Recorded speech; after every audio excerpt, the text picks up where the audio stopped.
Hello. Welcome along to episode 189 of Adventures in Pop. My name is Simon Jacobs. You are looking splendid, and I love what you've done with your hair. A couple of things to talk about in this episode. One rather somber and serious, and the other a lot more frivolous and light-hearted. Let's start with the somber, serious stuff. Because look, I make it. I guess my business to talk about pop music that's in the news, and there's really only been one item of pop music in the news over the last week, sometimes covered in a depressingly kind of sensationalist, don't worry too much about the facts kind of way. This is the story of the death of Liam Payne from One Direction. And I don't want to talk about him so much. I don't know about him. Obviously I know about One Direction in terms of the size of their extraordinary popularity and their enormous record sales over a number of years because they were so successful in America as well as pretty much, every part of the world. It's more a story about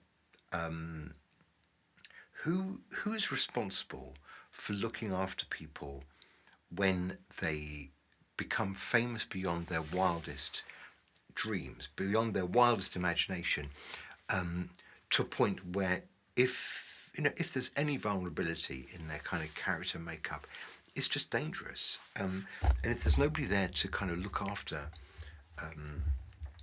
those kids, because that's what they are, and they certainly were kids when they got famous, then are we surprised if some of them kind of crumble and go to pieces when the circus leaves town, which is part of the story here, I think. So I first of all, I just want to say I think it's a really sad story. It doesn't matter what you think of One Direction and who they were and where they came from and how it all worked. To just sort of feel a bit kind of this is horrible for the family concerned. It spoils to a massive degree the kind of the whole way that people are ever going to think about One Direction. They're just going to think, oh God, that's the band where Liam Payne died, and I'm sure there's more to find out about his how he died and all the circumstances. And in a way, I'm not too interested in that because I just think some of that is like watching a car crash on the other side of the motorway. We don't need to know all that stuff. So what I just want to draw your attention to a really interesting article that was in the Guardian the other day, and it was reporting on what Guy Chambers, who I'm sure you remember, he was the person who wrote a lot of songs with Robbie Williams, the kind of late 90s, noughties, massive success for Robbie. Guy Chambers was responsible for kind of 50% of a lot of that output. So he does understand the music industry and he does sort of know what he's talking about. And he, in the Guardian the other day, there was a headline that said, "Don't let under 18s join pop bands," says leading songwriter after Liam Payne's death. And Guy Chambers, among a number of industry figures, calling for changes in the wake of the former One Direction's tragic death. And he says, as Payne's father, Jeff, arrived in Buenos Aires, actually, no, this is what the article says. As Payne's father, Jeff, arrived in Buenos Aires, Argentina, to arrange the repatriation of his son's body, fans are still taking in the news of the 31-year-old fall from a third-floor hotel balcony. Many also joined Girls Aloud singer Cheryl Tweedy, an ex-partner, in decrying the lurid coverage of Payne's death scene in some news outlets. I mean, horrible.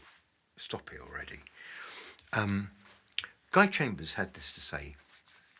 He says, "I do think putting a 16-year-old in an adult world like that is potentially really damaging. Robbie experienced that certainly," he told The Observer. The need for better protection for vulnerable young people who become pop stars has gained urgency in the aftermath of Payne's death, prompted by criticism of the music industry's treatment of the former teenage star who had spoken of his struggles to find mental stability after his sudden fame as a member of One Direction. and as we know, he had a child.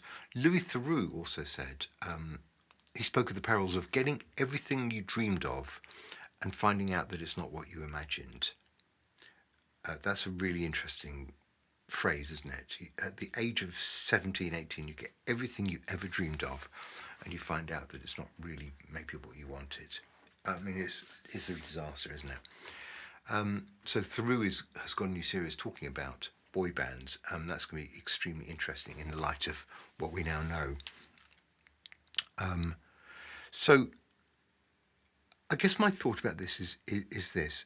You know, when you are in a world famous, successful pop group, I'm not talking from experience, believe me, but basically everything is done for you. You are living in a bubble, you are closeted away, you have everything you need at your fingertips, you have a team running around after you because you've got a schedule and you've got things to do, people to meet, records to record, concerts to get to, etc. There's very little downtime and there's probably very little solo time, and you are busy, and anyway, there are people looking after you all the time. When they decided that One Direction had come to its kind of natural end, all of that support just fades away. And that is the thing that I think is interesting, because I think, you know, X Factor created them. They went through the show, I think, in 2010. X Factor created them. To what extent does X Factor now have a responsibility to look after those boys and anyone else in this situation, possibly for the rest of their lives? Because the problem only starts when, as I said before, when the circus is leaving town, when the good times come to an end, and suddenly you have no safety net.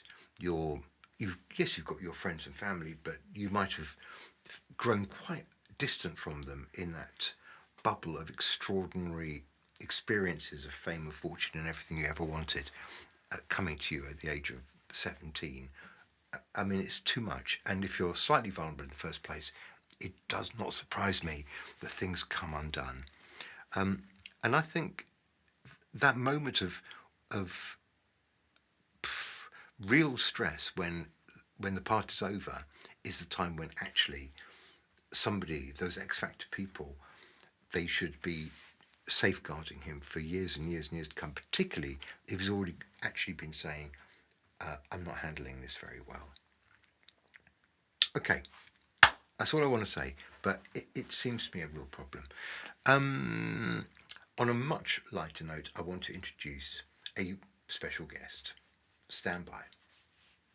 I'm with CJ of Goldhawk Foxes, and the reason we are sitting here together now is on Friday this week, which I think we'll find is the 25th of October, the second Goldhawk Foxes single from this new campaign is coming out, and it's called Keep Your Head Up. So I thought it'd be a good idea if we can hear a bit about what the song's about. It might just be useful in advance of actually hearing it, but that will be coming very soon, because attached to this video will be the video of the song. So only in a few minutes to wait, and it'll be worth every moment. CJ, tell us, well, first of all, hello. Hello. You're right. I'm good, I'm good. And second of all, tell me a little bit about what this song's about and like where it came from. Yeah. Actually, I haven't thought about it in a while. The song's about, no, actually, the other question is easier to answer first. When I was about 17, 16, 17, I was trying to like write songs, and I wasn't that good at it, but I remember I was inspired by one, I think a Whitney song, I can't remember the song now, but I decided to, write, trying a positive, uplifting, So what's it about? It's kind of saying when everything's bad. Don't feel bad about feeling bad. Just go through it and then, oh no, I can't rhyme it. Go through it and stop being sad. Yeah, and get to it. I think actually, literally, is what it says. Is that in it? Yeah. Oh yeah, you can do it. Yeah. And okay, so you wrote it years and years and years back, and then we obviously not all of it, just like one verse and chorus. Yeah. So we must have started to look at it ourselves like 3 or 4 years ago, I reckon. Yeah. It was quite near the beginnings. We hadn't done very much at that stage, had we? And it had quite a strong sort of, almost hard-edged riff to it, didn't it? Which that dun dun dun. Even from the beginning, it sounded like a gloomy song, but quite or a powerful like gloomy song. yeah, like a strong song. Yeah, we could be gloomy like that. it was quite maybe quite dark at the beginning. Maybe it's a bit less dark now, but then so okay. Oh, So do you think? it was I thought because Maybe that's how you heard it. I guess, yeah. And then so then why was it not on that first album? I don't know. I think maybe that's more down to you. Not for a good or bad reason. But I don't know. I can't remember having a conversation ever to say we don't like it or that we're not going to do it. It just we sort of moved on and it I don't know, maybe it was just regarded as maybe by me as just like a warming up song because we were not by me it weren't. I know, but because it was only like the second song we did. Yeah, probably something like that. So I was thinking, we could this could be something quite interesting, but I'm not. Maybe at that stage I wasn't sure about it. I don't know. And some days we'd meet up and it would be like, oh, should we just start on something new? So probably that could have happened, or a mix of both, and then it got lost in the mix. Yeah. In the shuffle. But when we went back to it, we did unanimously think this track is good enough to maybe be. I think you re-sang it and we gave it a bit of a zhuzh, and it's now. Well, it's going to be out on Friday. It's now the best song ever it is in the actually world. Officially the best song ever until we do until the next one. I'm doing the officials. You're doing the follow-up? No, I'm doing the official. I give the officials. Oh, so right, we're going to have best song for all. Do I have to come and ask you every time? No, of course I saw it. Then we're going to get it. No, that's brilliant. Well, it is officially the best song ever, and it's coming out on Friday. Thank you very much indeed. Cool. Lovely to see you. You too. When you're all alone, with no one there for you, you're trying to get home, but don't know which way to walk to. You're feeling this big wide world, ain't got no friends around. You try to make the truth unfold, but you feel like you're falling down. You know you'll get through it. You know you can do it. So get to it. You just take your time if your heart's like mine. It hurts right now, but someday happiness you'll find. If you're going down and you hit the ground, just lift your chin or smile to the thing you found. Makes you feel you're ready to show the world what you've got. And no matter how long it takes, hold it up. Keep your head up.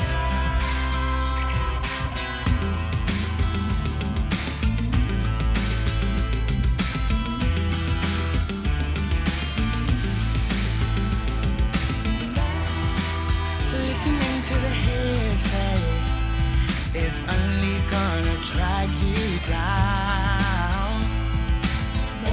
Doing it your own way lifts you to higher ground. In this big bad world of ours, it takes a voice that's strong. If you know the right way to go, then you can't go wrong. You know you'll get through it. You know you can do it. So get to it.